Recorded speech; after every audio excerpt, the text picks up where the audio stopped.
नमस्कार दोस्तों, मेरा नाम है मीत उपाध्याय और आप सभी का स्वागत है आत्मनिर्भर चैनल मैनेजमेंट पीएमसीआई में। आज की वीडियो में दोस्तों हम लोग बात करने वाले हैं थ्रस्ट एंड प्रेशर के बारे में। वैसे तो ये बहुत ही इंपॉर्टेंट एक टॉपिक है, वैसे जो हमें सबसे ज्यादा अमाउंट में फिजिक्स काम आ जाएगा। स्टैंडर्ड 9th एंड साथ ही में स्टैंडर्ड 11th एंड 12th के कई सारे कंसेप्ट जो हैं वो इससे जुड़े हुए हैं। तो अगर आप इन कंसेप्ट्स को क्लियर कर लेते हो तो आपके आगे आपको जेईई नीट में एंड साथ में 9th में इसमें कोई दिक्कत नहीं आती है।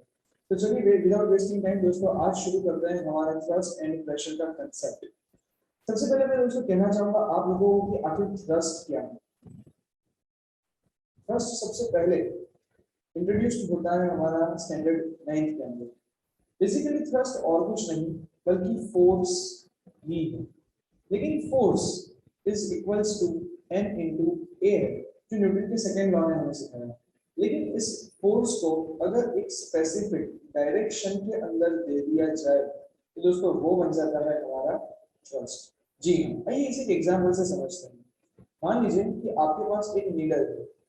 मान लीजिए कि अगर आपके पास एक नीडल है और ये नीडल को आप यहाँ पर बिल्कुल इस सरफेस एरिया के ऊपर इस नीडल को इस सरफेस एरिया के ऊपर आप हैमरिंग करते हैं।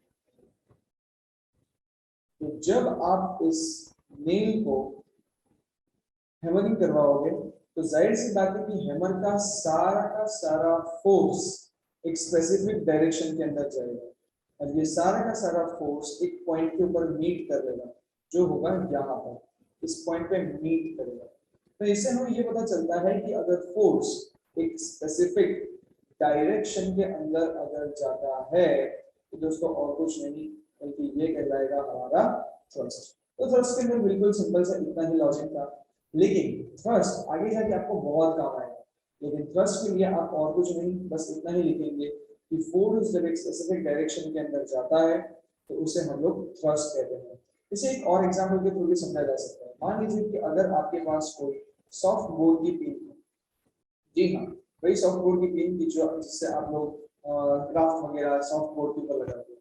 अब मान लीजिए कि इसके ऊपर जब हम फोर्स लगाओगे अपने बॉडी का थंब की मदद से तो जाहिर सी बात है कि सारा फोर्स जो है तो इस पॉइंट के ऊपर कॉन्सेंट्रेट हो जाएगा। तो सारा फोर्स यहाँ पर पास ऑन होकर एक पॉइंट पे जब आता है तो इसे हम लोग कहते हैं दोस्तों थ्रस्ट। ये तो सिंपल सा लॉजिक हमारे थ्रस्ट का। आइए अब आगे बात करते हैं हम लोग प्रेशर के बारे में। So exactly now what is pressure. अगर आपने अच्छे तरीके से प्रेशर को समझ लिया तो बहुत सारे क्वेश्चंस जो इससे जुड़े हुए हैं, जैसे कि कैमल आखिर किस तरह से चल पाता है डेजर्ट के अंदर। दूसरा, आपकी जो बैग की स्ट्रिप्स हैं, आपके बैग के जो बेल्ट्स हैं वो हमेशा ब्रॉड क्यों होते हैं, वो एक चीज। क्यों आप अपनी नोटबुक की मदद से कभी भी वेजिटेबल्स या फ्रूट्स नहीं काट सकते हैं, लेकिन सेम चीज अगर हम बात करें तो नाइफ से ये बहुत इजीली हो जाता है। ये सारे कंसेप्ट्स का आंसर एक ही टर्मिनोलॉजी के अंदर छुपा हुआ है और वो है दोस्तों हमारा प्रेशर। तो चलिए प्रेशर आखिर क्या है। When you are talking about the pressure, तो सबसे पहले मैं लिखना चाहूंगा उसकी फॉर्मूला। तो प्रेशर और कुछ नहीं बल्कि दो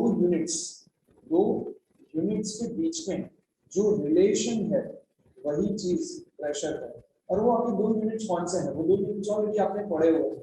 जैसे कि एक तो हो गया आपका थ्रस्ट यानी कि फोर्स इन स्पेसिफिक डायरेक्शन, लेकिन थ्रस्ट जब एक सरफेस एरिया के साथ डील करेगा तो उससे एक नया यूनिट बनता है और वो है दोस्तों हमारा प्रेशर। तो थ्रस्ट अपॉन सरफेस एरिया यही है हमारा प्रेशर का फॉर्मूला। लेकिन इसमें हमें एग्जांपल्स के बिना आसानी से हम नहीं समझ सकते। मैं डेफिनेटली एग्जांपल्स आपको दूंगा जिससे आपको एकदम आइडिया क्लियर हो जाएगा। लेकिन प्रेशर का आखिर यूनिट क्या होगा, यानी कि ऐसा यूनिट हम क्या लेते हैं।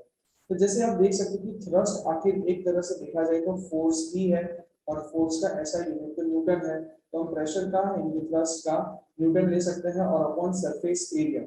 हमेशा याद रखिए सरफेस एरिया आप मैथ्स में भी पढ़ते होंगे तो वो L into B है, यानी कि कोई भी एरिया जो है उसका लेंथ और उसका ब्रेथ ये दोनों के साथ हम डील करेंगे, तो यानी कि उसका हम लोग मीटर इंटू मीटर में ले लेंगे। तो यहाँ पर मैं लेना चाहूंगा metre into metre, that is newton upon metre square. अब चाहो तो इसको ऐसे भी लिख सकते हो, newton upon metre square, metre को -2 लिखेंगे तो डिनोमिनेटर न्यूमरेटर में चला जाता है, तो हमारा यूनिट हो गया यहाँ पर न्यूटन अपॉन मीटर स्क्वायर। ये एक तरीका हो सकता है, लेकिन इसे ढूंढने वाले एक महान वैज्ञानिक जिसको हम कहते हैं पास्कल, उसकी याद में इसको कैपिटल पी के तौर पे भी सिंबलाइज किया जाता है। तो ये था दोस्तों हमारे प्रेशर के बारे में, लेकिन कहानी यहाँ खत्म नहीं होती है, मैं इसके अंदर कुछ और ऐड करना चाहूंगा। प्रेशर जो है ये हमारे दो यूनिट्स के ऊपर निर्भर करता है, एक हमारा थ्रस्ट के ऊपर और साथ ही में हमारा सरफेस एरिया के ऊपर। अगर इनमें से अगर एक भी चेंज होगा तो डेफिनेटली हमारा जो प्रेशर है ये भी चेंज हो जाएगा। आइए इसको प्रूव करके देखते हैं। तो लेट्स टेक एन एग्जांपल। यहाँ पर मैं कोई ऐसा न्यूमेरिकल एग्जांपल नहीं ले रहा हूँ, लेकिन एक लमसम एग्जांपल ले रहा हूँ ताकि आप लोगों का एक आइडिया जो है वो क्लियर हो जाए। मैंने जैसे हाल ही में आप लोगों को कहा कि प्रेशर जो है इसका फॉर्मूला है थ्रस्ट अपॉन सरफेस एरिया, और अब मैं यहाँ पे ये प्रूव करना चाहता हूँ कि अगर थ्रस्ट चेंज होगा, अगर थ्रस्ट बढ़ता है या कम होता है, या तो सरफेस एरिया बढ़ेगा या तो कम होगा, उसकी वजह से आपके प्रेशर के ऊपर डेफिनेटली डिफरेंस आएगा। आइए हम थ्रस्ट से शुरू करते हैं। एक एग्जांपल ले लेते हैं कि कोई भी ऑब्जेक्ट जो है उसके ऊपर थ्रस्ट यानी कि जो फोर्स है वो 50 न्यूटन का है और सरफेस एरिया जो है वो 5 है, यानी कि 5 मीटर स्क्वायर। तो आप समझ गए होंगे कि कैलकुलस अगर करें तो 10 न्यूटन पर मीटर स्क्वायर जो है या तो पास्कल, ये हो जाएगा हमारा प्रेशर। ये हमारा हम ले लेते हैं केस 1 का प्रेशर। लेकिन अब कहानी शुरू होती है। अगर मान लो कि मैं सेम एग्जांपल के अंदर थ्रस्ट जो है वो मैं चेंज कर देता हूँ, यानी कि मैं यहाँ पर थ्रस्ट 50 की जगह पे मैं 100 कर देता हूँ, तो 100 न्यूटन फोर्स लग रहा है, लेकिन सरफेस एरिया उतना का उतना ही है, यानी कि 5। तो देखिए क्या होता है, 5 2 10 and 20, तो 20 pascal pressure. Hence it is prove कि अगर थ्रस्ट चेंज होगा तो डेफिनेटली आपका प्रेशर जो है वो भी चेंज होगा। और इसी तरह से एक और एग्जांपल लेते हैं। मान लीजिए कि कोई एक ऐसा दूसरा ऑब्जेक्ट है कि जिसका प्रेशर हमें चेक करना है और उसमें भी थ्रस्ट अपॉन सरफेस एरिया लेते हैं। अब मान लो कि मैंने किसी ऑब्जेक्ट का जो थ्रस्ट है वो 30, चलिए 30 ले लेते हैं, और इसके नीचे मैंने सरफेस एरिया जो है वो रख लिया है 3 मीटर स्क्वायर। अब समझ रहे होंगे कि इसका जो प्रेशर है वो 10 न्यूटन पर मीटर स्क्वायर आ जाएगा। लेकिन अगर मैं अब इसका सरफेस एरिया चेंज करता हूँ, so let's take an example, ये 30 हो गया और ये 6 हो गया, तो यू कैन सी दैट ये 5 हो गया, तो 5 न्यूटन पर मीटर स्क्वायर। दोस्तों इससे मैं एक बहुत ही बेसिक आपको एक चीज बताना चाहूंगा। इससे तो ये प्रूव हो रहा है कि अगर मैं यहाँ पर 50 के जगह पे 100 रख रहा हूँ, यानी कि अगर मैं थ्रस्ट चेंज कर रहा हूँ तो प्रेशर चेंज हो रहा है, और यहाँ पर अगर मैंने 30 कर लिया और उसके बाद में भी अगर 30 है, लेकिन चेंज मैं यहाँ पर कर रहा हूँ उसका सरफेस एरिया, तो सरफेस एरिया चेंज करने से भी हमारा प्रेशर चेंज हो रहा है। तो यहाँ से थ्रस्ट और सरफेस एरिया चेंज करने से प्रेशर तो चेंज हो ही रहा है, लेकिन एक चीज यहाँ पर आपने नोटिस की होगी, एक और चीज जो आपको यहाँ पे बहुत ही अच्छी तरह से नोटिस करनी होगी कि सरफेस एरिया, अगर आप सरफेस एरिया बढ़ा रहे हैं तो आपका प्रेशर जो है ये डिक्रीज हो रहा है। अब देखिए यहाँ पर सरफेस एरिया 3 था तो प्रेशर 10 रहा, लेकिन अगर मैंने सरफेस एरिया बढ़ा दिया 6 हो गया तो मेरा प्रेशर कम हो गया। अब आखिर मैंने ये क्यों कहा, बिकॉज आप याद कीजिए कुछ देर पहले ही मैंने आपको ये कहा था कि आप अपनी नोटबुक की मदद से वेजिटेबल्स नहीं काट सकते।